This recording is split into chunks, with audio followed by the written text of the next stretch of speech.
his soulless eyes as he rolls into battle, feeling unnerving even when Sephiroth's in the scene. Right? Hello everybody and welcome back to yet another Kirby lore deep dive. Today we're going to be checking out Marx, who I believe is a little like clown or jester. If I recall, he kind of tricked Kirby into making that star that grants wishes appear, and then he kind of jumped in and straight up stole it, his soul being pure evil. But maybe there's more to the little guy that we didn't cover in the general overview of the lore. So we'll be checking out this video by Designing For, who you should definitely go and subscribe to. Link to the OG video is always at the very top of the description. So, hot take no one asked for? Clowns? Kinda rad. They're the... What? I am sorry. I can't agree with that. Perhaps it's horror films that have ruined clowns for almost everybody. Because if I'm being perfectly honest with you, I don't think I've ever seen a clown in person before. And clowns don't happen to be a fear of mine, but they're also not really something I see to be very appealing in the first place. I mean, even as a kid, it wasn't something that I want to go and see, so who knows? Maybe my opinion will change at the end of the video. closest things to living caricatures that humanity has to offer. Exaggerated, goofy folk who just have a propensity for messing up. Inherently, it's one of the most humble professions, filled with humility and laughing at themselves as they bumble forward, often letting themselves be the butt of jokes and getting bystanders in on the act in humorous and ultimately harmless ways. As a profession, it must be incredibly difficult though, and I can't imagine it has a good amount of pay. But now that I think about it, after I say all of this, there's probably going to be a few YouTube comments here and there saying like, but Zero, you are a professional clown. And I guess in a way, being a content creator is somewhat like being a professional clown. So maybe I understand their point of view more than I thought I did. Clowns represent pure spectacle in laughing at yourself, and all of the positivity that taking a step back and chuckling at the simple absurdity of a pratfall can offer. God. It's fun, and also incredibly easy to defile and make creepy. Yeah. With such a simple, pure template of look funny, make happy. The idea of something more unscrupulous beneath a clown's stupidly smiling surface becomes very easy to buy into. And you don't need me to tell you that pop culture loves itself some evil clowns. Cads who turn the desire to get everyone else to laugh into finding the perfect way to laugh at everyone else's expense. It's when mischief becomes malicious that the clown turns from silly to sinister. And, yeah, the Joker and Krusty and Piedmon and Pennywise are all really engrossing at a base level. Oh, the Digimon. simple idea of corrupting something so fundamental as laughter creates this macabre allure of how far the clown's sick joke can be taken. And is so instantly understandable that even a child can get creeped out at an unsettling clown smile, even if they don't quite know why.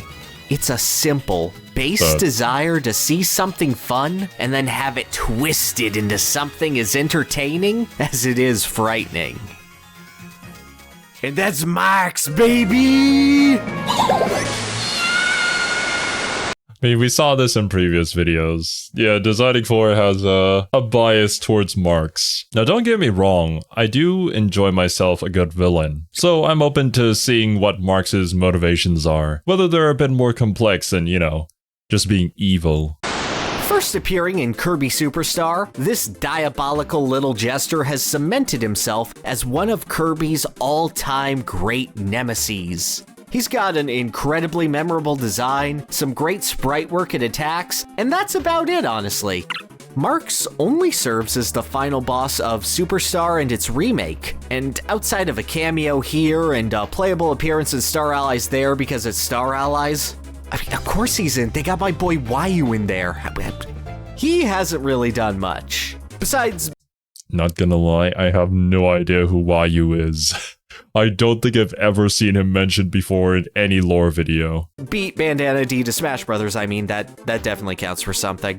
Bruh. Yet, in spite of his simplicity and limited appearances, Marx stands out from the rest of the Kirby Rogues Gallery as particularly diabolical and unsettling. For all the great demons, beings beyond time, and crafty magicians out there, Marx makes a name for himself by going after Kirby specifically. That picture was great, though. Just the crazed eyes. What is Marx's deal, then? Does he have some sort of vendetta against Kirby? All he has to do is take the joy, trust, and friendliness that Kirby exudes and corrupt it into his own sinister sideshow.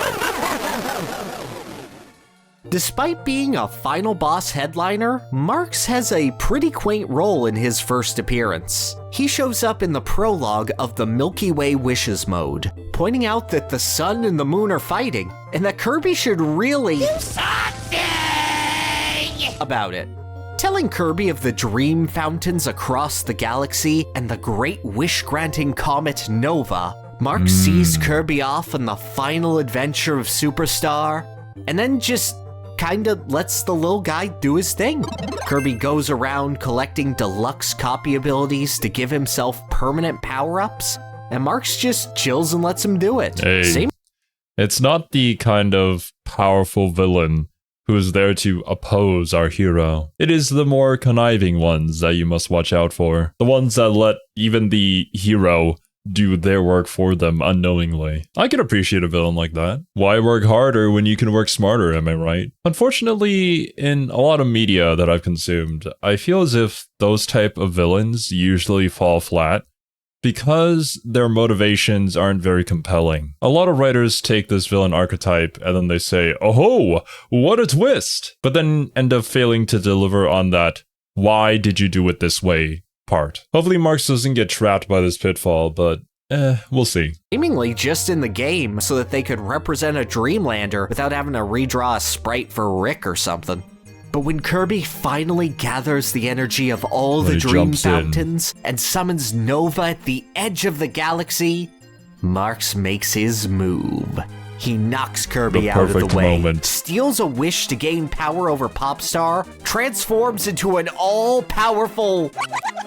This reveals that he caused the sun and the moon to fight and leaves Kirby for dead in the vacuum of space. And he would have gotten away with it too, if all those dream fountains didn't revive Kirby and give him the Star Chariot to strike Nova down with. Kirby blows up some ancient technology, Marx shows up to fight him, Marx blows up, but survives. And then Kirby takes a nap. Roll credits. That's basically it. Marx shows up, backstabs Kirby immediately after his introduction, and dies. It's barely more than bosses like Nightmare Wizard and Darkmind get. Just something for Kirby to beat up at the end when Dedede's feeling particularly unmotivated. So why does this little imp get to stand out so much? Yeah. Well, because Marx is designed to be a betrayal of Kirby specifically, and no one will forgive him for that. You don't need me to tell you that Marx and Kirby look kinda similar at a base level, to the point where you could be forgiven for believing that they're the same species. Marx likes food, likes to have fun, and rolls around on a cute little ball. By all accounts, he should be a sweet baby, just like Dreamland's hero. And when he's not, unfortunately not. The fact that he's in a universe where Kirby also exists just feels wrong. Like a betrayal of not just Kirby's aesthetic, but of the mood of the Kirby series as a whole. Kirby characters don't really backstab each other.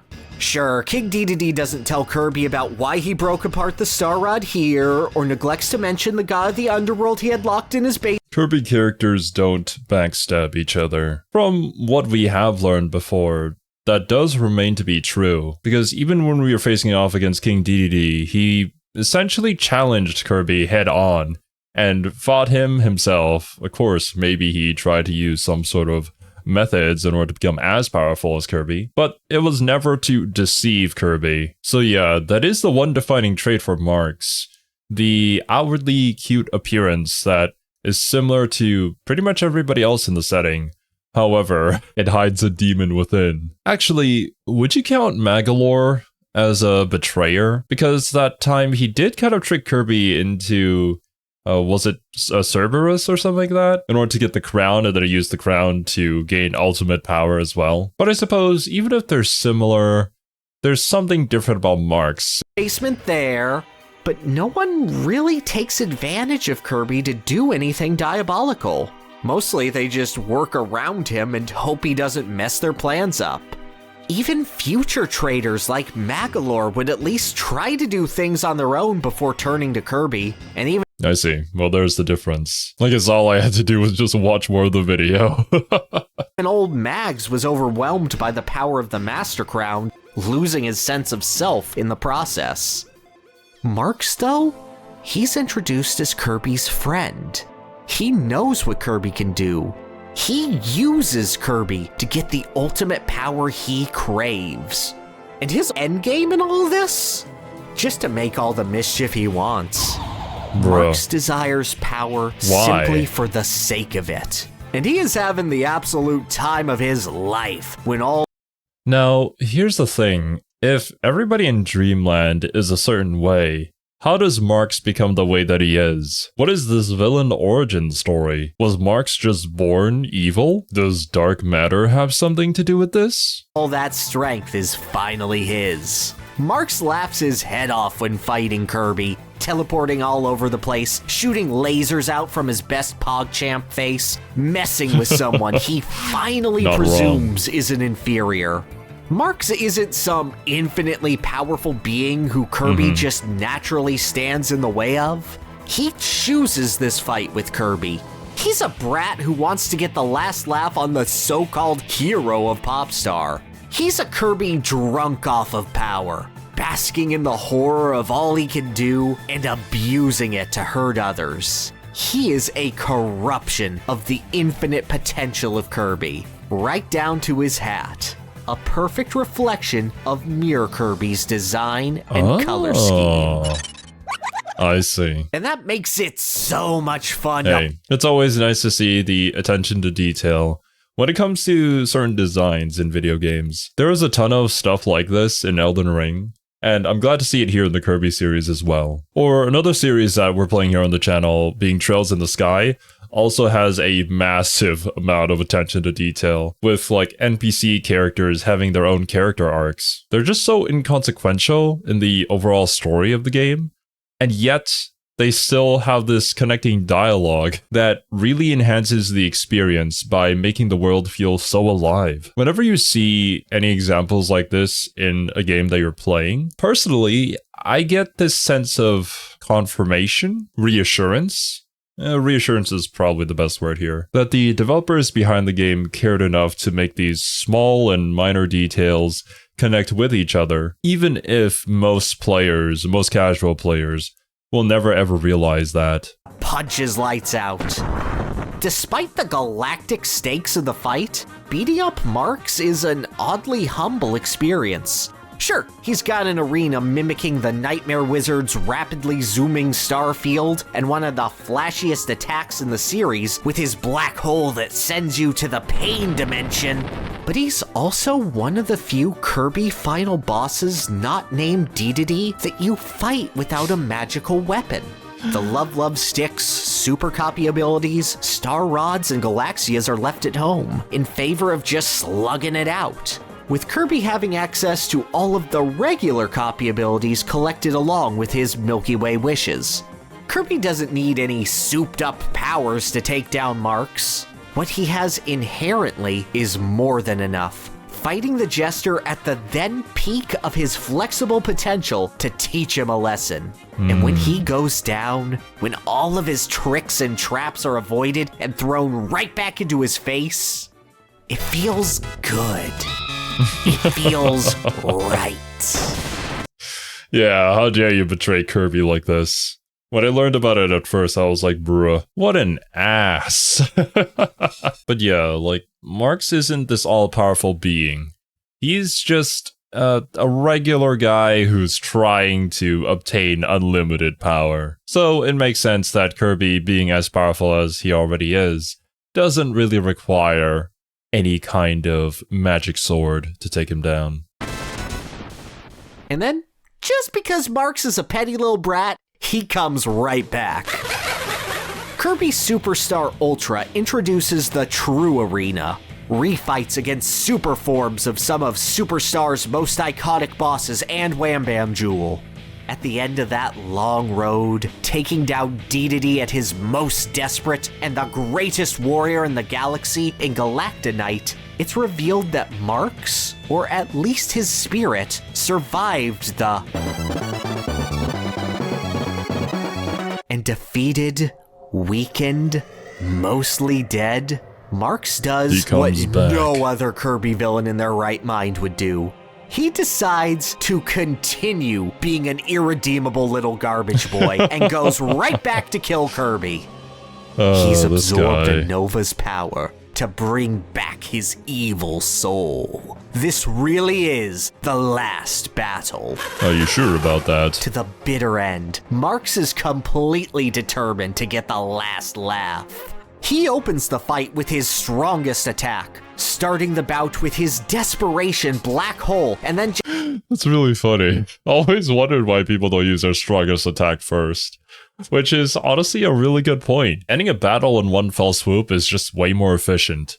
But, you know, you gotta have your action scenes. It does sometimes make things really silly though. And it becomes another challenge for writers to figure out a way to kind of tone back the powers of like an all-powerful villain from just straight up murdering any heroes that are trying to take him down in a way that is reasonable and your audience can follow. I don't know if this is the greatest example, but it's the one I can currently think of. When I watched the Fantastic Four movie, I think it was like the newest one. It was kind of like a remake. It was not very good, but there, I'm pretty sure Dr. Doom showed up. But when Dr. Doom showed up, he kind of just went around and blew up people's heads with his mind powers, as you do. But then later on in the movie, when he's fighting the Fantastic Four, he decided not to do any of that. I guess there was supposed to be some sort of explanation, maybe, as to why he couldn't do it to them, or maybe it's some genetic thing, I don't know. But I always thought it was really dumb. And then he lost, as he should have, because he didn't just blow up their heads. Just tossing it out willy-nilly through the fight. He doubles up his quad cutter to an octo cutter to trip Kirby up. His vines grow lovely roses to mess with their hitboxes. And as his ultimate jape, he steals an attack directly from Drossiasol, turning into a rain of paintballs. Eating one of these balls gives Kirby the paint ability, an incredibly rare single-use power that usually can only be gotten from two specific bosses, removing their gimmicks or blinding them entirely, making for much easier fights. And when unleashing the power of paint against Mark's soul... Does it power him up?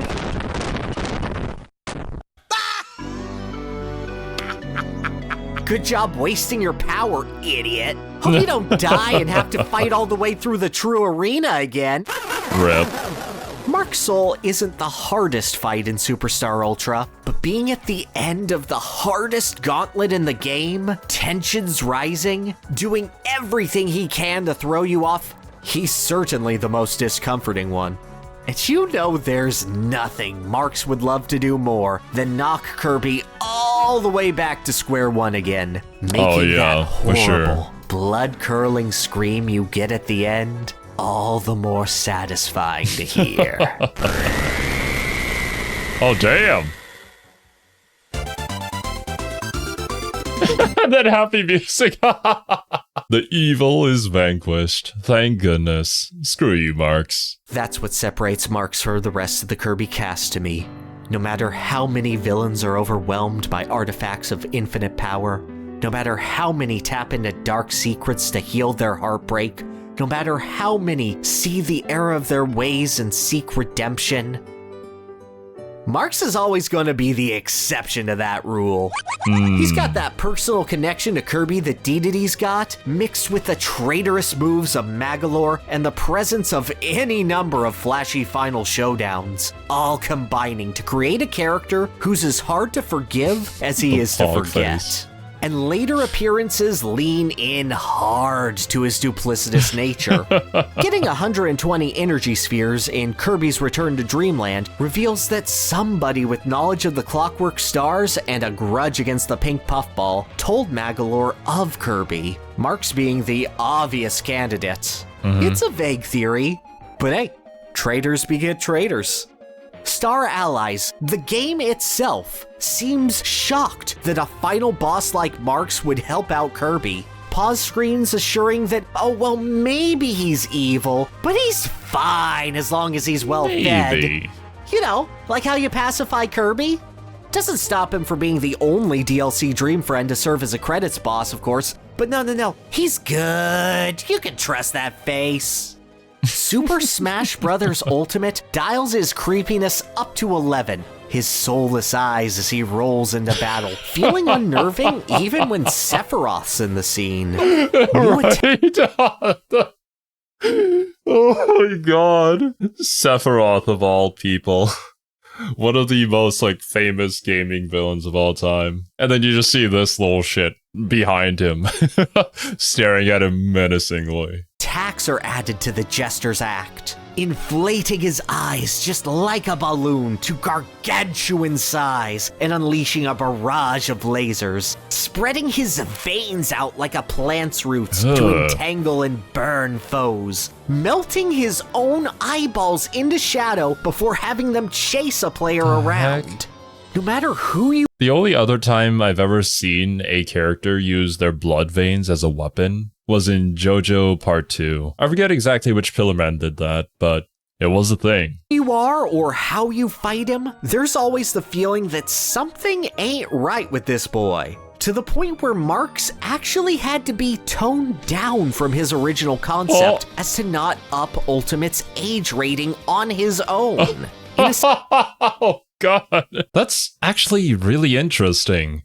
Recently, I learned from Silver. For those of you who watch the Persona 5 streams, you might be familiar with him. But Silver works as an animator in the anime industry. And he told us about how when he does work for a children's anime, there are specifically a set number of faces and expressions that they cannot draw and are specifically instructed to not draw because those faces might express emotions that are far too extreme for children to experience and will likely end up raising the rating of said show. In which case, I'm going to assume that it's going to be a very similar situation when it comes to video games. So I'm going to guess that Marx definitely pushes the border as far as he possibly can. That little gesture is creepy. Despite remaining true to the cute side of things in most Kirby art, I don't think there's another character in Kirby lore that is as creepy looking as Marx is. Series like Smash, encapsulating every franchise it can get its workaholic little hands on, representing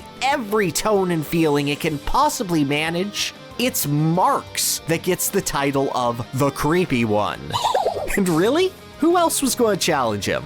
He's the antithesis of Kirby after all, the goodest of gumballs that many were introduced to and fell in love with through Smash.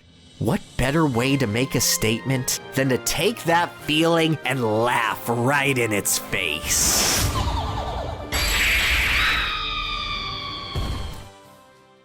Marx was the first final boss I ever beat in a video game. He's not a complex villain. He wants to cause trouble, he does it, he dies, he comes back, he dies again while trying to damage your ears. But it's how devoted he is to his simple concept and how it stands in opposition to Kirby at a fundamental level that turns him from a final boss with a neat design into a memorable baddie. Kirby's an all-powerful friend who wants to make you smile. Marx is an all-powerful traitor who wants to laugh at your expense. That's really all there is to it, but that's all there has to be. Clouds aren't supposed to be complicated after all. They're here to do the absolute most they can with a simple, predictable routine. And I think there's beauty in that. And also, I really wanted to talk about Marx. You don't need to go through hours of lore to understand Marx. You could pretty much look at him and know what you're gonna get. But the show he puts on, the spectacle of his limited appearance, the little things he does to sell his mischievousness, and the fact that he's being mean to Kirby of all people specifically, that's more than enough to make a standout baddie. Hey, okay.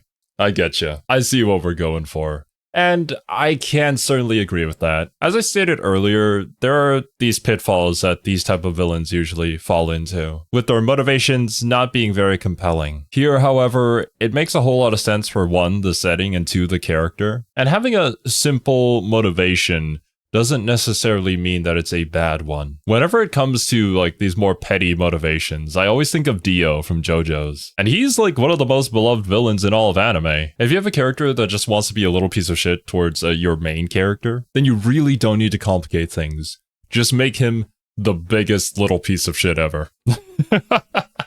I don't know if that makes any sense, but you don't need much besides a good design and the right foil to play off of to make a performance worth remembering.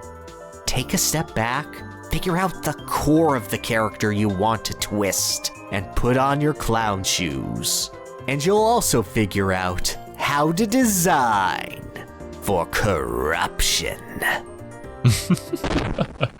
No, Kirby!